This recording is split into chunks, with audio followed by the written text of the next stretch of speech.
So welcome again to all of you. We are glad that you have joined this talk, part of the series Inspiring Women in the Raw Materials Sector, organized with my colleagues, Aina, Carolina, and Priya, and with the support of AIT Women and AIT Raw Materials alumni. Today, our guest is Bodil Wilhelmsson, a women leader in the industrial environment, and in one of those which people often thought to be like more constituted mainly by men. So, and it is the cement industry. But before starting, I would like to do just a brief introduction of the AIT Raw Materials, and deliver a communication. So AIT is the acronym for the European Institute of Innovation and Technology, and it is an independent body of the European Union set up in 2008 to deliver innovation across Europe. It has the main aim to bring together business, education, and research organizations to form a dynamic cross-border partnership.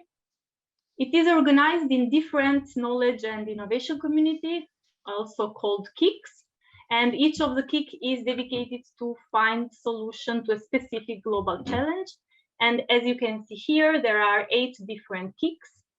And we are into the AIT raw materials with the challenge to develop raw materials into a major strength for Europe. We are also supported by AIT Women, which actually is a cross-cutting community gathering all women in all the KICs with the mission to increase the participation of women in entrepreneurship activities across Europe. Each of the KICs has also its alumni community, and so also AIT Raw Materials, where we are part. And even if the word alumni may be recalled to a limited participation to graduates funded by AIT, in reality, the alumni communities includes everyone who has previously participated to an AIT Raw Materials activity, such as business idea competitions, startups, short courses, or PhD programs. The vision of the AIT Raw Materials alumni community is to connect also industry, academia, and innovators across the sector.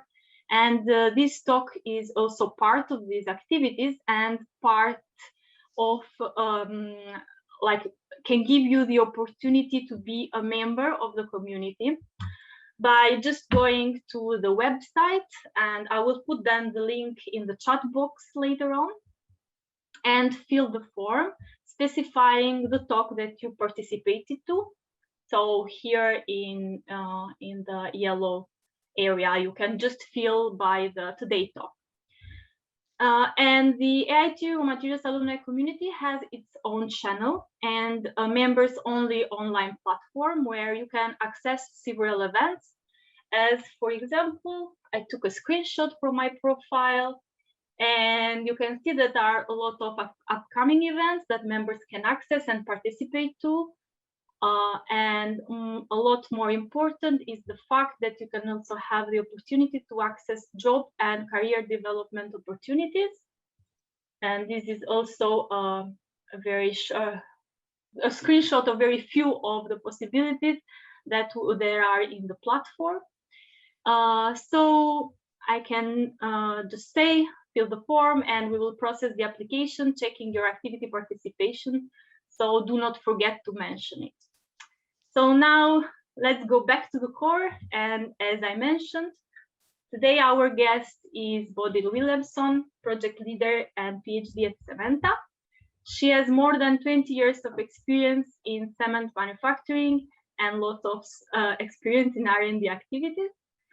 Some of the most interesting projects regard the climate impact from the use of raw materials and in cement production and from the use of the fuels, while today she's focused on the electrification projects of the cement industry by developing enhanced carbon capture techniques.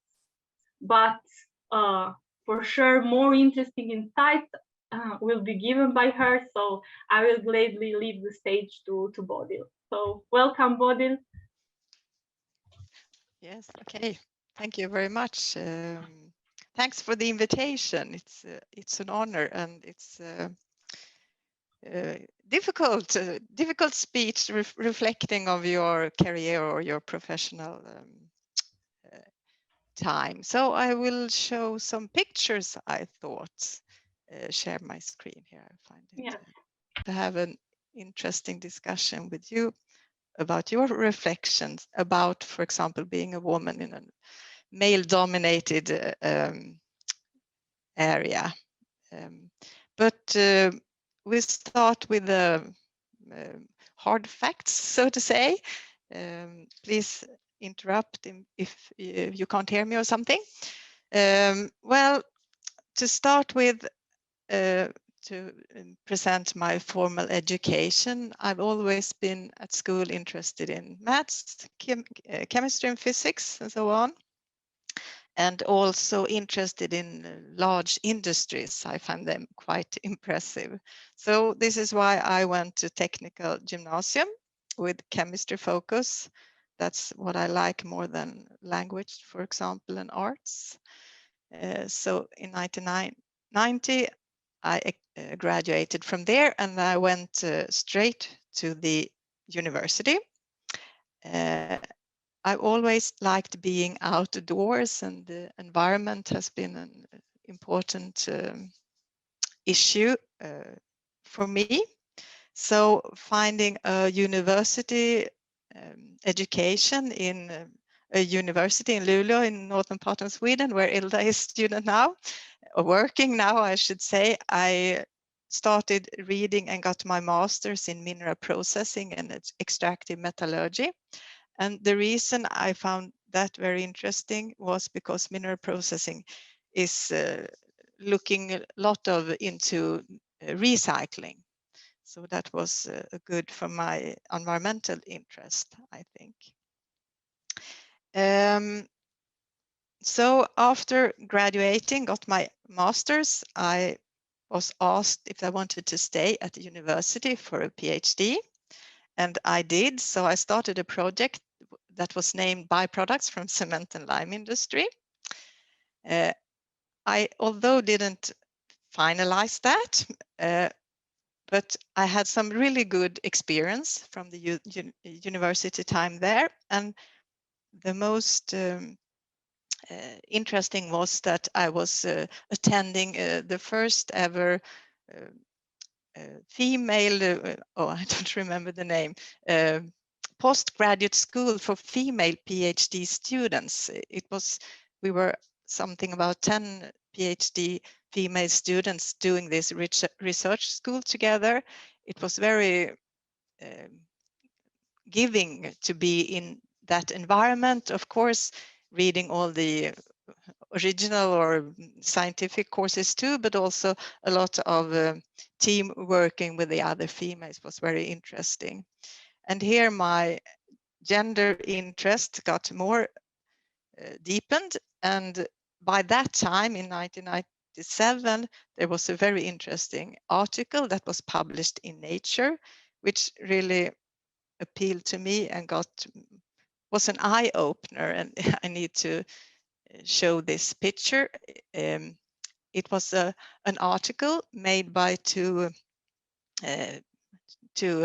PhDs in medicine, in immunology and biology, and they found that they were applying for further funding for their research in medicine, and found that there were almost 50% women applying for the funding, but only 15% got funding. So they was wondering, why is that? And they were, of course, they were two of them. So they wanted to find some good data on this. So they tried to evaluate how the peer reviewing of the funding, how it had went. So they put scientific methods on the reviewing system and found that it was not very equal, because women needed, for example, to be publishing 2.5 times more than their male students to get the same judgment by the reviewing board. And and it was published in Nature, so this was really, I mean, it was taken seriously, and the result was that the board that was doing this review, they needed to be exchanged. And well, this is only one thing, but I found it very interesting, and it is so nice that they show it on a scientific basis, that something isn't always correct done. So anyhow, I although quitted this research school, and I got a job in industry. So this is what I've been working with for the last more than 20 years. It's cement. It's a gray powder. And there is a lot to say about cement. I mean, it's the glue. It's the important part in concrete. And concrete is a very, I think, next to water, it's the most produced and consumed thing in the world. Almost 1 cubic meter concrete per person is what is produced per year. And about 15% of the concrete is cement. It's the glue, so that's the important part. But the amount of concrete is increasing because everyone is, many people are moving into the towns. So the demand is increasing, and the cement production needs to be increased too, of course. And said by that, finding no other possible building material. I mean, concrete is used everywhere. It's used in building, high rises, in public buildings, in infrastructure, and so on. But in the same time, producing cement, it does 90% of all the CO2 in concrete is originating from the cement. So cement needs to be more sustainable produced. And I need to tell you a little about this, because this is what I find very interesting, and I really enjoy being where I can do something. It makes me feel I do something of importance. To tell you a little about the challenges we have in the cement production, you need to know a little about the production. Production of cement is based on using limestone. 80% of the limestone is the raw material. We need to heat the material to almost 1500 degrees. Then we get this cement clinker, which we grind, and we get the gray powder that is used in concrete, of course. So to achieve this, we need to use a lot of raw material. So that is something we need to work with. And we need to get those high temperatures, and reaching high temperatures, of course, needs some fuels. About 1/3 of all the CO2 that we emit comes from the fuel, but the rest, 2/3 of the CO2 that we emit from our cement production comes from the raw material, from the limestone, since limestone is a calcium carbonate. And when heating calcium carbonate to 1000 degrees approximately, it leaves CO2. So how much fuel we can exchange with biofuels? Anyhow, we have the CO2 from the raw material that we need to take care of, because we can't emit CO2 that much due to, of course, the greenhouse gas effect. And throughout my professional life, I've been working with finding alternative materials to make the cement production more sustainable. And today there are lots of big technology leaps. I mean, we all have heard about CCS, carbon capture and storage, and that means that we should collect the CO2 from our processes, whatever, if we produce steel or cement or whatever, and then clean and compress the CO2 and put it away for geological storage somewhere below the sea surface.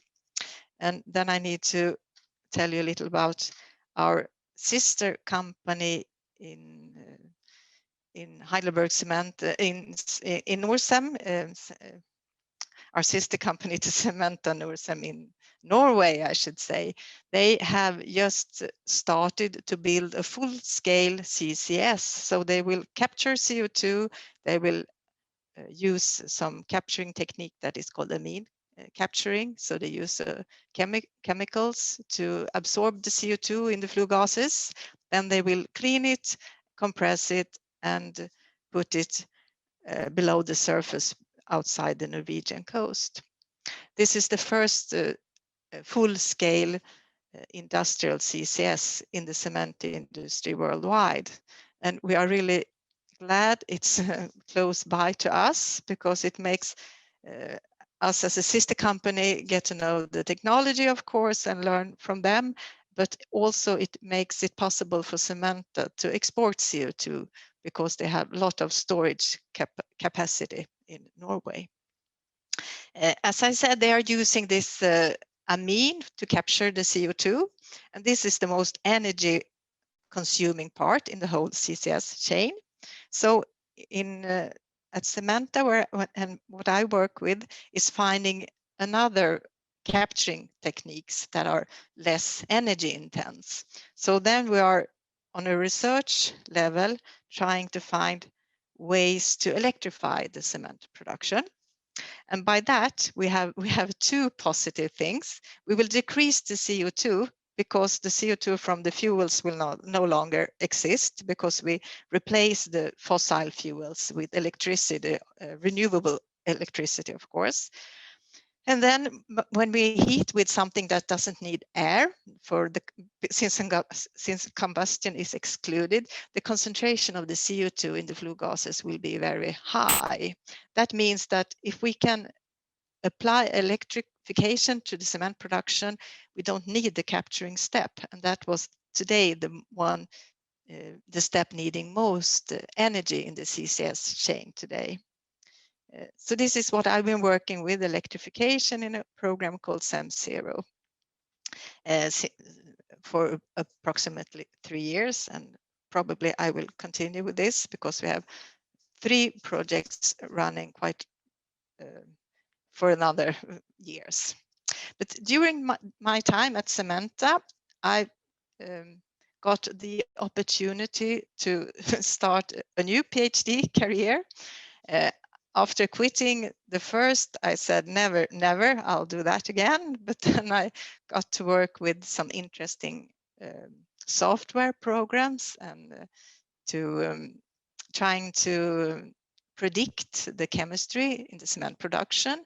And I got to meet a professor, and he was so very, very good. And so I said, of course, I'll do this. I'll get a PhD. So in 2014, I got my PhD in process chemistry and energy conversion, and related to at Umeå University. So I did this parallel. I've been working in industry, and then also at the university. I think that is, we call it industrial PhD. It's not very common in other countries, I believe, than in Sweden. But for me, it has been very good, because I think what I did at university, I felt it would be useful in the industry. So I liked that anyhow. And so today I could say that my professional platform is a mixture.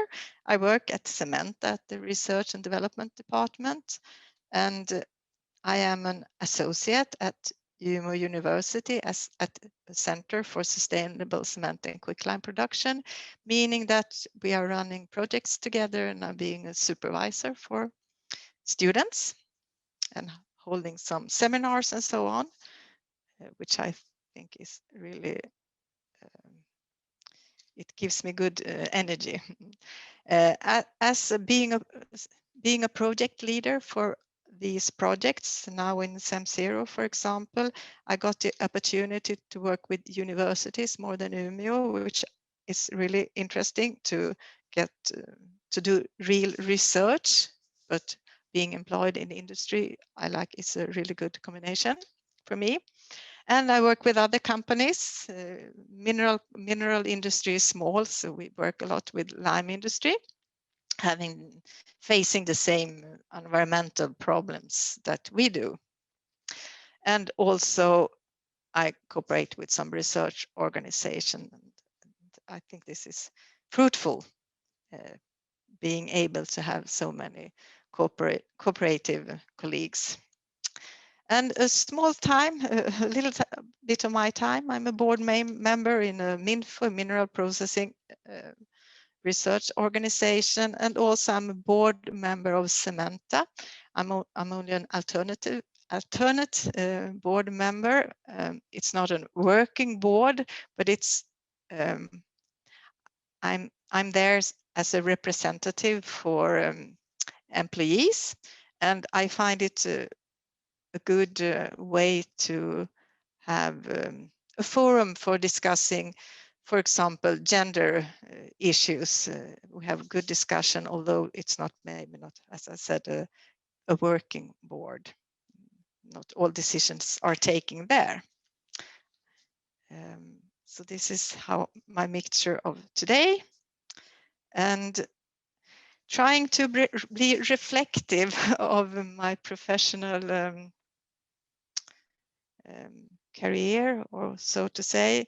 I had to put down some thoughts, what I think it's possible, what has been positive for my development. I think, of course, it's very individual what kind of aims you have. My aims haven't been very straightforward. I think I've been instead working with things that I have found interesting. And I always want to be developing myself and others, of course, and the things I work with. So I try to put down what has been, I think, comes from me, which I have found good for my development. I found those ones. It might be difficult to find them yourself. Then you could ask colleagues you have good faith in. Because I think what you are good at, you should strengthen. We always talk about what we're not good at and should be better, but we should also strengthen things that we find we are good at. And I think those are some things that I am good at. But the last, I think I'm not very creative, but I know I'm creative when working with others. So that is I think, a way to put it also. And things I find very good for development coming from the outside is that having a supportive manager or supervisor is very good and fruitful. Working with positive teams, being a positive member of a team is fruitful. And I like to have own responsibility and space for myself, taking own initiatives and stand for them. And I think non-hierarchical, oh wow, I can't pronounce that, organizations are good for my development. Yes. So, and of course, the gender aspect, it's difficult to distinguish what is gender aspect and what is personal aspects of things. I think I myself need to reflect on that. I often kind of feel that being in a male environment, having an idea, some male, and of course now I'm being generalizing, but it's easier and we need to do that too sometimes. When I have an idea, some other person take that idea and it sounds like it's their idea. And then I take it personal because I said it first, I feel. But I don't think, maybe it's not, I don't think it's a gender thing. I think it's a typical way for many men to just say, I heard that, it's good. So it's difficult, it's important to reflect on how you act and how you think about those things I said. Of course, it's very negative not to be taken seriously. That has happened too many times, not being heard of, being instead of being taken seriously, being comment on looks and so on. It's really boring. Shouldn't be. We should not listen to that. And one negative thing I think is the expectations of female are higher, and that is important. I think it's important for us females too to think about that. I'm self do the same wrong thing.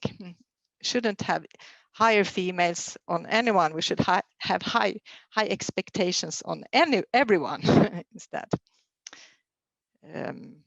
So, but some positive things are, I think, being a female in this world has given me the opportunities to present my work more often than male colleagues. So I try, well, just use them. And just being different from start makes it possible to extend the norm. And I mean, the norm, we shouldn't only think the gender aspect, there are so many other aspects. So, and I think extending the norm, that is good for everyone, and for the business and the research and everything. So those were some reflections I had. And how to wrap this little presentation up? Well, although soon I'm 50, I think it's very important still to have role models. I think it would be very nice if there were more women on technology, high positions and elsewhere, and in industry and in academia. And just reading an article, I think 2 days ago, they were talking about women in economics, and I think it would be very fun if it would be the same for women in technology. I mean, all these women, Janet, or I think it was 17 female financial ministers throughout the world in countries like US, India, Canada, Spain. And we have the boss for IMF, Christine Lagarde, and we have for many strong women in high position in economics. So that could be a good picture for us. Yes. So that's what I had to say in my presentation. Okay. Yes. Perfect. Thank you very much. It was really interesting. And now I will open the question part. So I invite you all to have some question, to just unmute yourself. We are a few people, so usually we are doing it like in a more informal way. So just unmute yourself and feel free to ask any question. Well, actually, in the meantime that we are waiting, I know the beginning, and just to like break the ice a little bit, I have one question. So just like, I'm curious to know, how is the situation of the women in Cementa? Like, and yeah, and at the university, at UMI University, so like in the environment that you are working in, how is the distribution of women roles?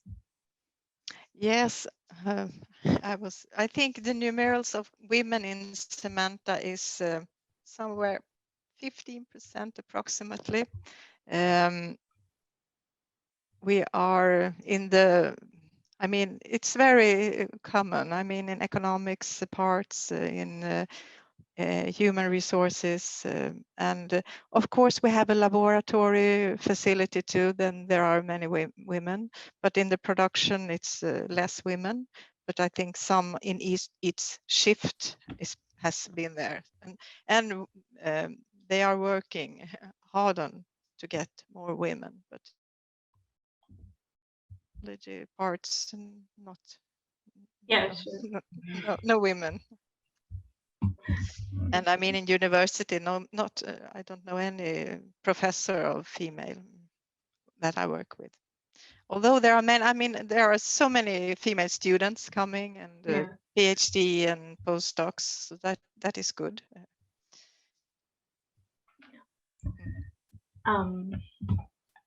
Okay. Actually, I have also another curiosity, and was about this collaboration between industry and the university. Yes, I know that in Sweden this is a lot easier than in other countries, but how, like, what are the challenges that when approaching like this collaboration between academia and industry? What are the main challenges?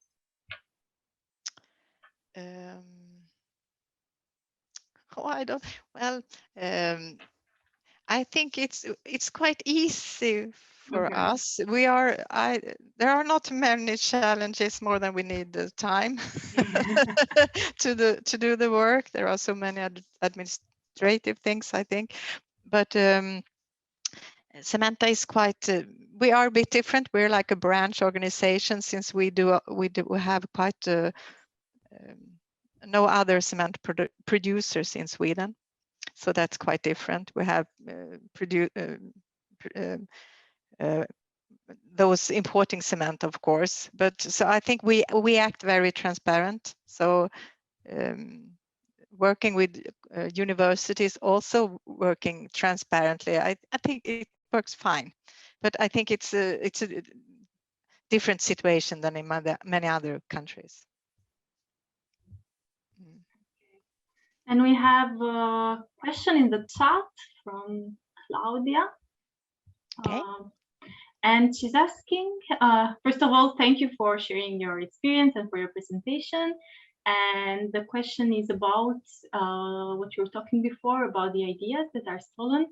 And did you find any solution to highlight your contribution in such cases?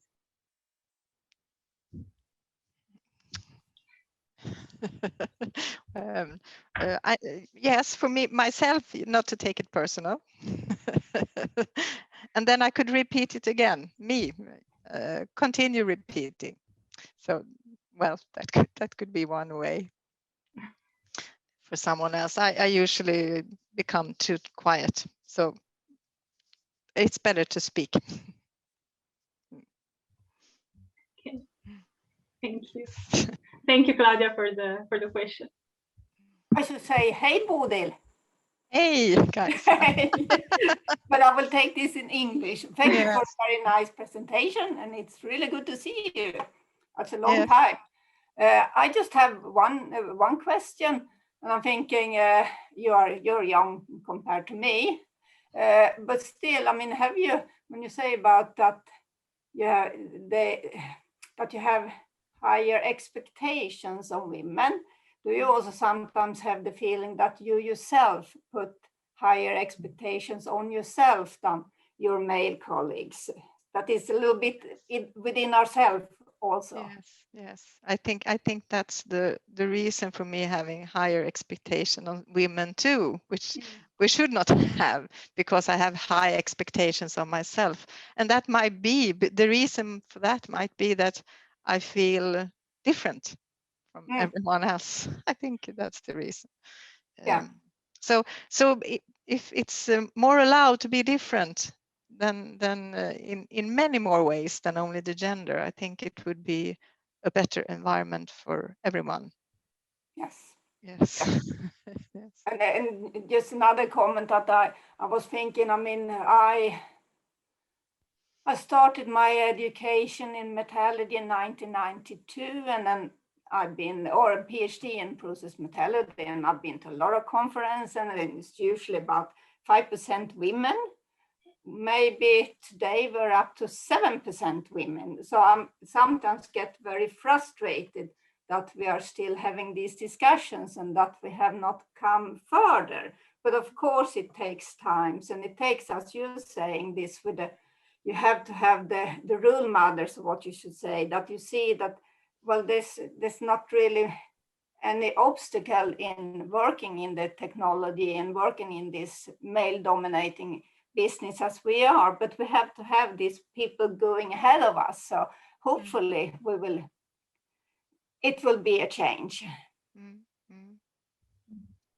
Yes, thanks for you being ahead. Kaisa. Yes. Yes. Okay, so we received another question in the chat. Katarina, do you want to Okay, I can read, but if you want to speak, feel free. Just unmute yourself. However, so thank you for the presentation, and she's asking if you could repeat the reason why you quit the first PhD position, and how did you develop your practical skills the most? So maybe are two in one. So the first one is the reason of the first PhD position stop, and Yes. then I didn't say the reasons that I quit, but I could do that now. And there were several reasons. Like first, the supervision of the project wasn't. I didn't find it useful the time due to that. I also found that I should send information to companies outside the project that weren't involved and didn't pay for being in the project, and I didn't like that. And I didn't find, yeah, those were the things.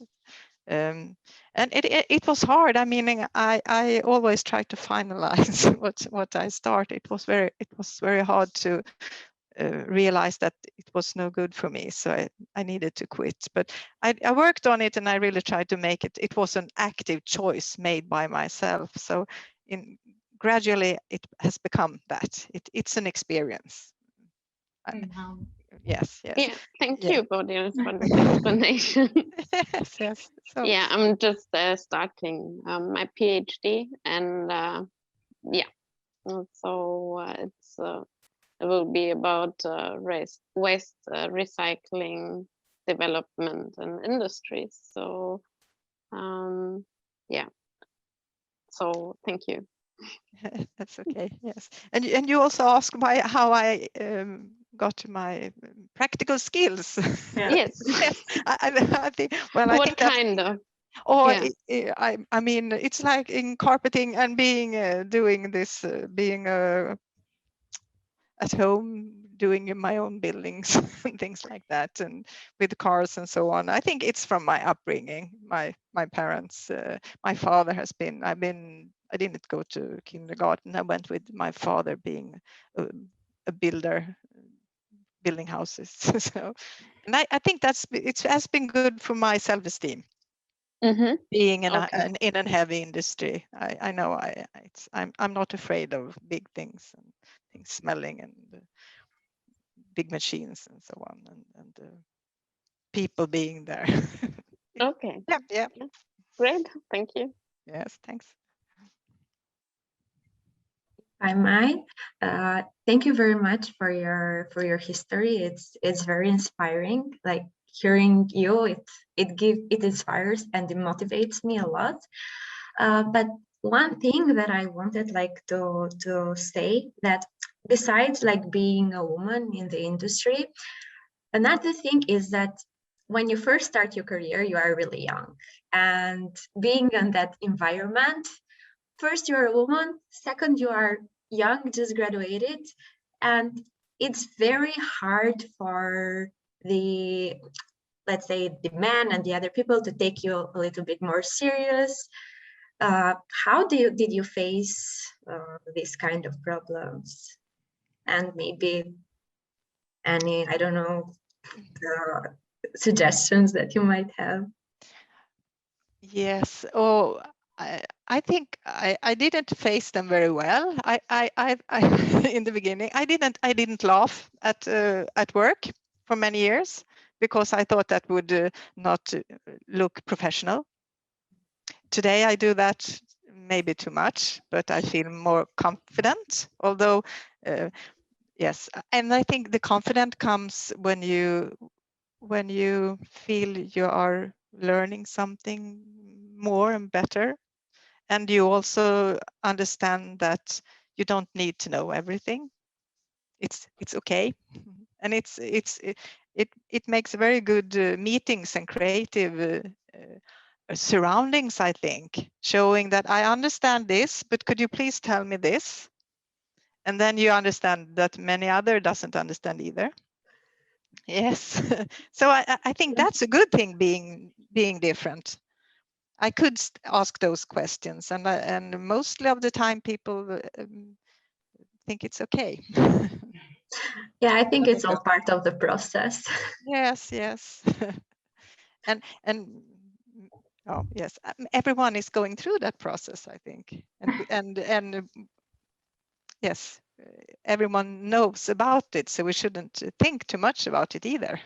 Just take Yeah. our space, and I know this, but I don't know that, but I would like to know that, and eventually I will.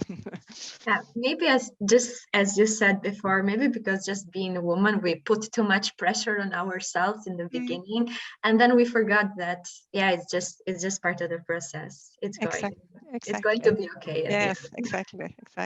And if you don't do anything, you don't do anything wrong. So it's I mean, it's okay to do wrong. Yes. Thank you very much. Thanks.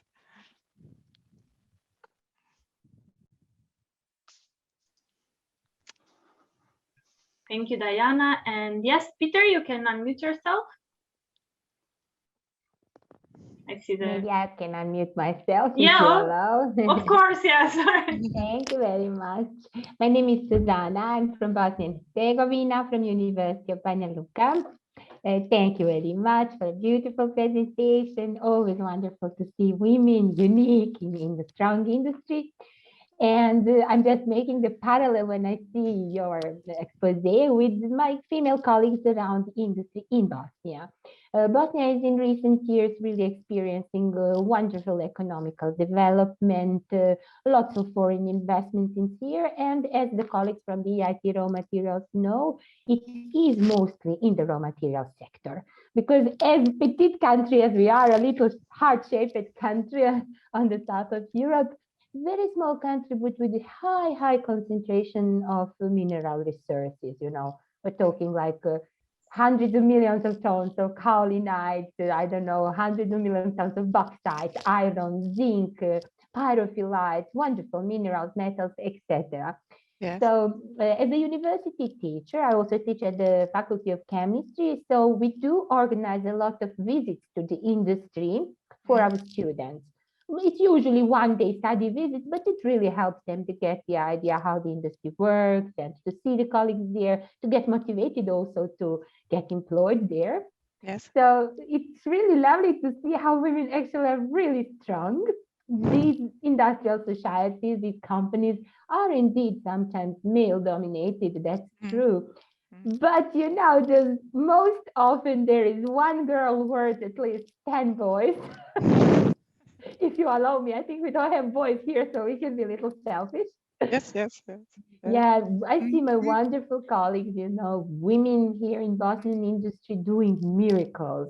Yeah. Especially, for example, in bauxite processing, we have women inventors. Just recently, 2 weeks ago, they were here with us. Like, you know, they have 2 products every few months, new synthetic zeolites and stuff. So the female power is really strong. Yeah. And one thing that I think is really maybe crucial for us, it's not just motivation, education, normal, we live in normal countries, we can get that, but the maternal care and the children facilities, kindergartens, really important. The system of this preschool education and childcare is absolutely crucial. I'm a mother of 3 little girls. Yes. I mean, I'm a mother, I'm a scientist without any problems. I mean, my children are well taken care for 8 hours in their preschool. They have free meals, they have sleeping time, playing time, you know. So it's really crucial. And I think it's really empowering women. We do have it in Bosnia, although we don't have this perfect history. I mean, we of course had these historical troubles, but the tradition of excellent childcare remained for about 60 years. So I just would like to know about your experience of your colleagues. How are women supporting in that area? And how much understanding actually do you get if you have a family or from the company and so on, please? Yeah, yes, I think we have,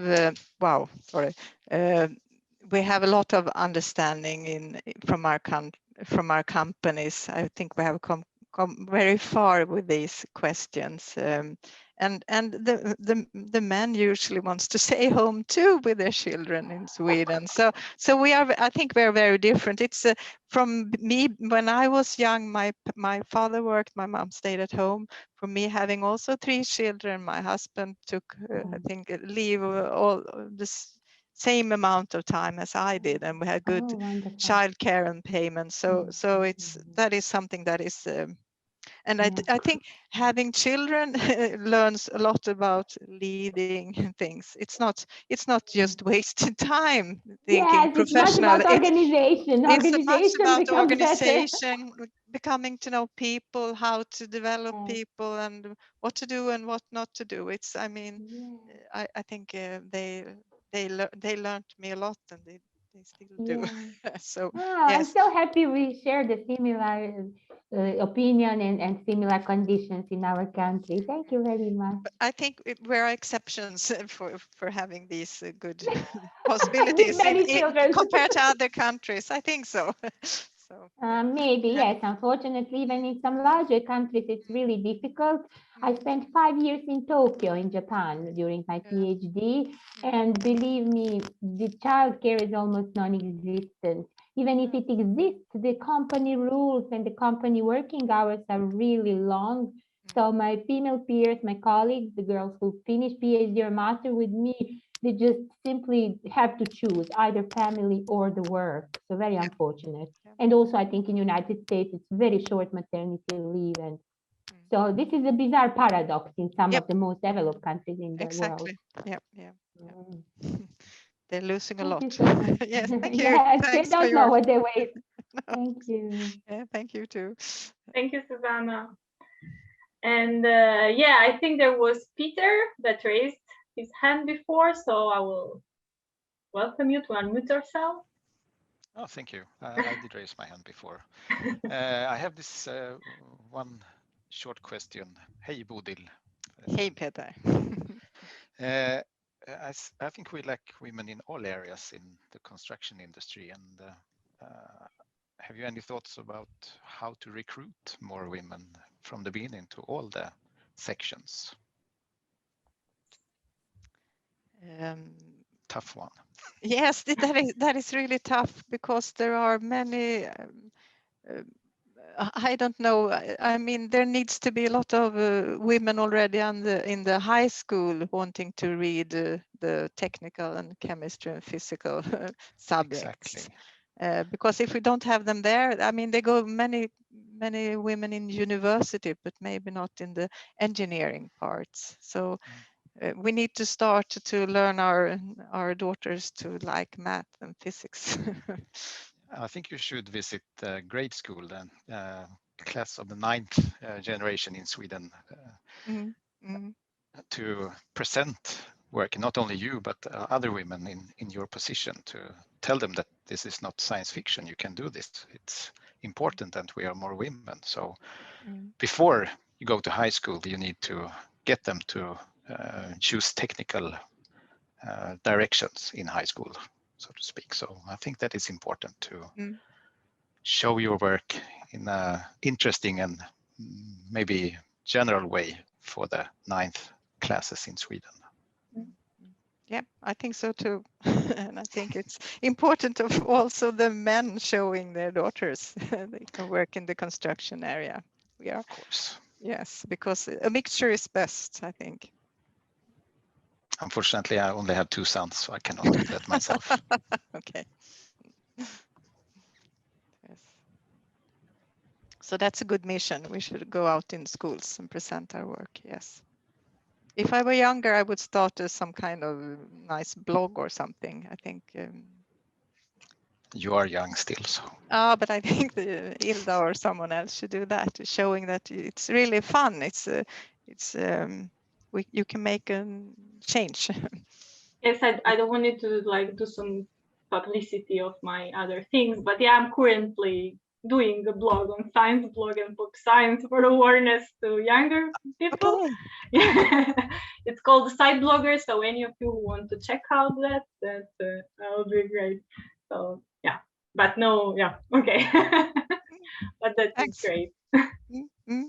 But yeah, I totally agree with that, and I think that it's really important to increase awareness, like at the very early stage, because and to make it to show it that it's kind of also funny. It's like a very interesting job. It's not just like gray cement and concrete, like cold concrete, like or something more in the other areas of engineering. So it's not just something that you look and you have like a bit fear of it, but it's more like interesting, and you can do a lot more for even the climate change. And who may think that doing research on concrete can contribute to climate change adoption? So yeah, things like this. So yeah, it was really interesting, the point of view of going out more into younger generation. So thank you, Peter, for the question, and thank you, Bodil, for the insights.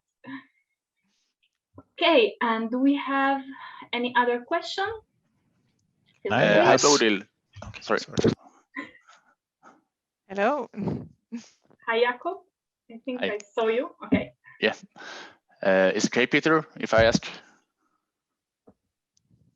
Of course. Hi, Bodil. It's Jacob from Lehigh in Canada, your former colleague. Hope everything's well with you. Oh, nice to meet you. This way. Long time no see. Yes, really. I have a quite general question, and I know there's probably more than one or two answers for that one, but at the moment I am responsible for an EIT, so engineering training is the meaning here, so a trainee more or less. And this time is a woman, female.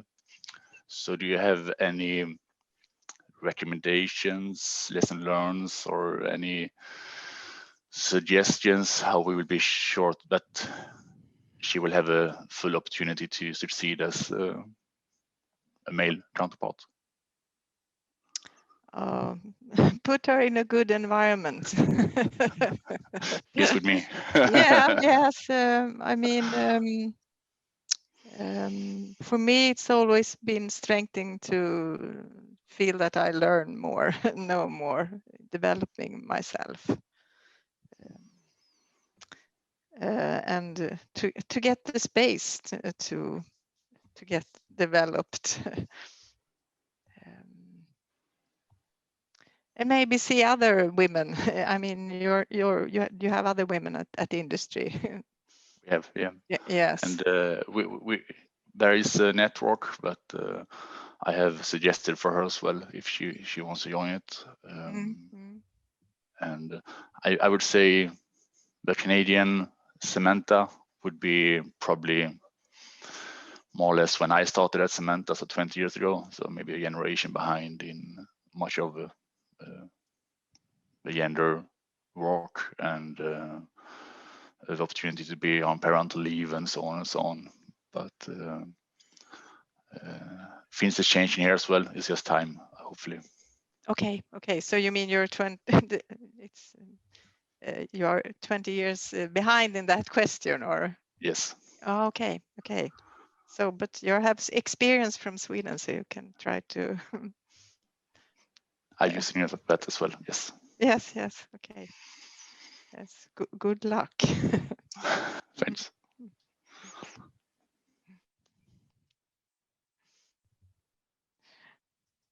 Thank you, Jakob. And just waiting to see if we have any further question.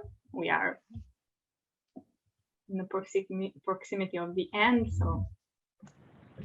Can I ask a technical question also, maybe? Sure. I was just wondering about the timetable for this CCS project. When do you expect it to be in full-scale production so that you can really use the benefits of this? The Norwegian CCS full scale, it should be finished by 2027, I think. And in Sweden, 2030, we have our ambition to have a CCS in place. Okay. High ambitions, but yes. So about 10 years then? Yep. Almost. Yep.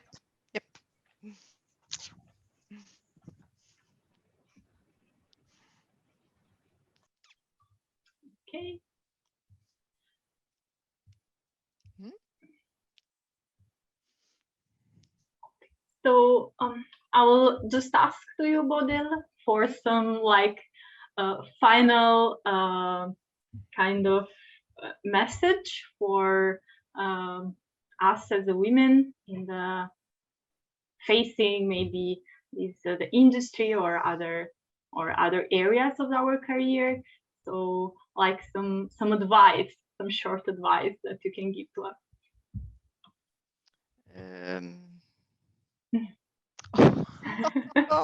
I hope I have given some. I think it's take. I mean, it's find strength in each other. It's a good way. I mean, you're not alone, and we put high efforts, as Kaisa said, on ourselves, or high ambitions, and I think we don't need to be that high. We are good anyhow, but we in general more conscientious maybe than our male colleagues. But also take the opportunity to learn more about things, making that does give a good self-esteem. Yes, being a part of this kind of network, I think is very good for for many of us. Finding other colleagues in the same situation. Okay, perfect. So thank you very much. Then I will just, if does anyone else has any question, please feel free. There are just a couple of minutes, but we can take a last one or.